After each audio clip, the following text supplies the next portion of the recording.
Salve a tutte e a tutti, oggi riprendiamo con la storia dei minatori sardi. Siamo nel periodo della dominazione romana, abbiamo visto nella precedente pillola le fonti. Come già anticipato, oggi invece vedremo quali erano i siti più importanti. Gli studiosi in Sardegna individuano 3 aree interessate dalle attività estrattive, da quelle metallurgiche o dalle attività logistiche.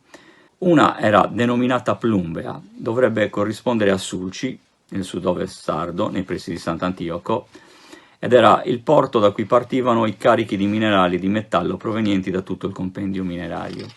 In questa località possiamo individuare una importante figura che diventerà fondamentale nei secoli a venire, il battelliere, l'uomo che scaricava le ceste colme di minerale sulle navi che poi lo portavano sino a Roma.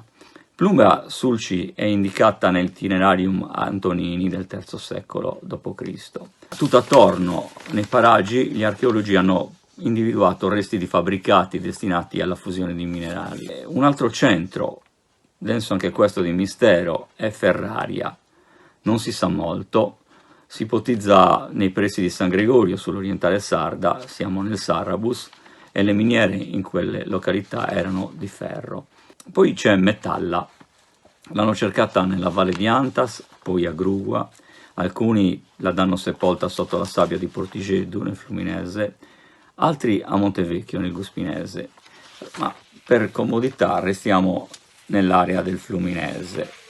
Ad Antas c'è il tempio omonimo, restaurato da Caracalla nel 213 d.C., tutto attorno i segni di un'intensa attività estrattiva che esiste sin dal Neolitico. Antas è anche il centro di culto importantissimo del Sardus Pater. Per Metalla ho raccolto la testimonianza di un dannato che lavorava nelle miniere nei pressi di Antas in un libro che si intitola appunto Dannato ad Metalla.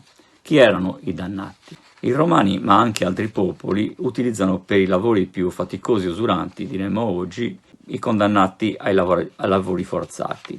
Genti di ogni genere, prigionieri di guerra, evasori fiscali, dissidenti, persone che non potevano essere condannate a morte perché di nobili origini, e poi, naturalmente, quelli più famosi, i dannati più famosi, sono i seguaci di Gesù Cristo.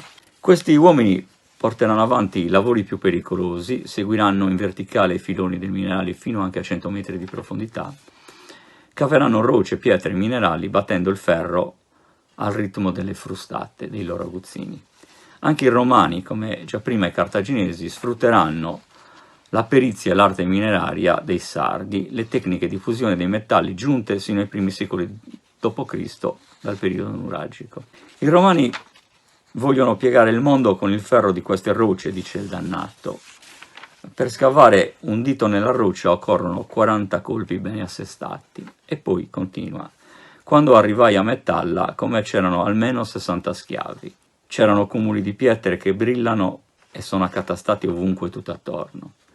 Dal basso si sentono urla e il ritmato picchiare del ferro contro il ferro. Quando qualcuno si accasciava al suolo stremato, gli aguzzini lo rovesciavano nel dirupo. Questa è Metalla.